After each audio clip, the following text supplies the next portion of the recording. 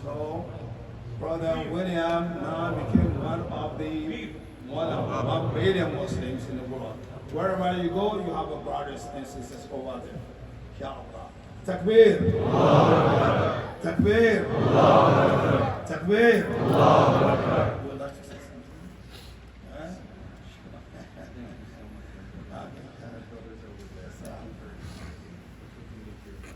Thank you. MashaAllah. Thank you very much. Allah subhanahu wa ta'ala affirm you. ख़त्मुल Quran भी हो गया है और आज आखिरी तरावी भी हो गई है मस्जिद में। तो उसके बाद जो है मस्जिद इंतज़ामिया की तरफ से खाने पीने की चीज़ों का इंतज़ाम था। ये सब बाहर वही लोग हैं जो अभी मस्जिद के अंदर थे और अब बाहर निकले। ये गुडी बैग्स रखे हुए हैं, तो लोगों ने बहुत ही इस चीज़ को एंजॉय किया। और क्योंकि सर्दी बहुत थी तो चाय, जूस और बच्चों के लिए आइसक्रीम्स, जलेबियाँ और बहुत सारी खाने पीने की चीज़ें थीं जो सब लोगों में तकसीम की गई।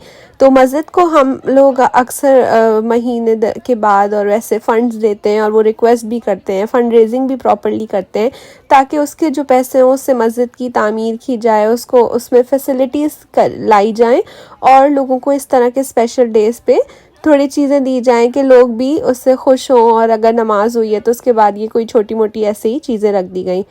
तो ये सब इतना ज़्यादा रश है, और ये आधे लोग जा चुके हैं, उसके बावजूद भी इतना ज़्यादा रश था। और बहुत अच्छा लगा नमाज़ पढ़ के, तरावियाँ पढ़ के, और उधर देख के कि कितनी रौनक जो है वो रमज़ान के महीने में यहाँ की गई है। तो ये है 29वीं रमज़ान, आखिरी रोज़ा जो था यहाँ पे।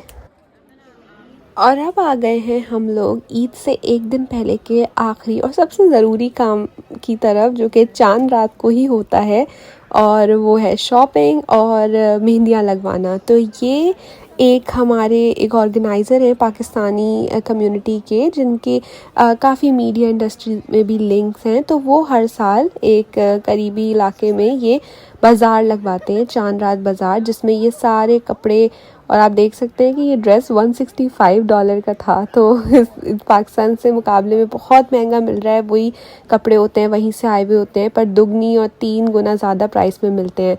तो ये एक होटल की लॉबी में उन्होंने लोकल वेंडर्स को बुला के, जो ख़वातीन कपड़ों का बिज़नेस करती हैं या कुछ भी, तो उनसे ज़रिए ये बाज़ार का इनेकाद करवाया। और आप कपड़े भी देख सकते हैं, और यहाँ मेहंदियाँ लग रही थी और खाने पीने के छोटे मोटे स्टॉल्स थे। तो कोई बहुत बड़ा नहीं था लेकिन अच्छा था, और आपको वो वाली फीलिंग दे देता है कि चलो चांद रात को आप शॉपिंग कर रहे हैं या जा रहे हैं, बाहर निकल रहे हैं, अच्छा लोग होते हैं, ज्वेलरी भी मिल रही है, लड़कियाँ मेहंदियाँ लगवा रही हैं, तो वो पूरी चांद रात की वाइब क्रिएट हो जाती है।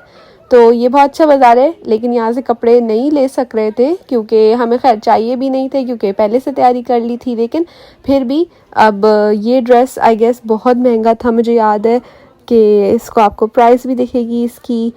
तो ये शायद $145 का था, $140 का। तो ये पाकिस्तान में आपको इससे काफ़ी सस्ता मिल जाएगा, लेकिन ज़ाहिर है लोग दूर से मंगवाते हैं तो फिर प्राइस का डिफरेंस होता है।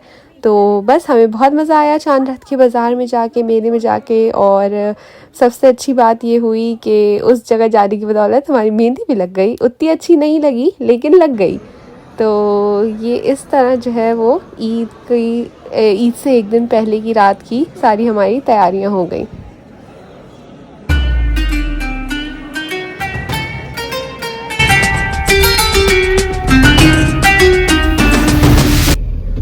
और फाइनली हो गई है ईद मुबारक। ईद मुबारक आप सबको, पाकिस्तान में रहने वालों और अमेरिका में रहने वालों और हर जगह रहने वाले मुसलमानों को बहुत बहुत ईद मुबारक। तो ये हम ईदगाह जा रहे हैं ईद की नमाज के लिए। और बचपन में मैं जब 8 साल की थी तो कराची में भी मेरे दादा मुझे ईदगाह लेके गए थे नमाज के लिए, लेकिन उस दफ़ा बस सिर्फ मर्द हजरात होते हैं वहाँ पे, तो वो एक मुनफरिद एक्सपीरियंस था, अलग था। और ये बिल्कुल अलग है कि यहाँ ख़वातीन भी होती हैं और सब लोग जो है खूब शरारे गरारे पहन के और भारी से भारी जोड़े पहन के जो है वो ईद की नमाज़ पढ़ने आते हैं।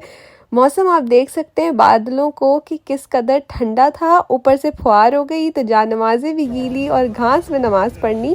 तो वैसे लेकिन बहुत अच्छा लगा क्योंकि लोगों से इतना बड़ा लोगों का मजमा था और सुबह 9:30 बजे नमाज थी, लेकिन ख़वातीन की तैयारियां देख के लग रहा था कि उस पर 3-4 घंटे कबल से ही खूब मेहनत की गई है। तो ये जो है वो आदमियों का एरिया है और उस तरफ अगली तरफ ख़वातीन का एरिया था। और नमाज़ पढ़ी, फिर सब ने गले मिले और ईद के दिन की शुरुआत एक बहुत ही अच्छे और ख़ूबसूरत तरीके से की गई। तो आप सबको भी ईद मुबारक और उम्मीद है आपने एंजॉय किया होगा ये व्लॉग और सारे मोमेंट जो मैंने आपके साथ शेयर किए। अपने ओपिनियन से, अपनी राय से मुझे ज़रूर आगाह किएगा। अल्लाह हाफ़िज़।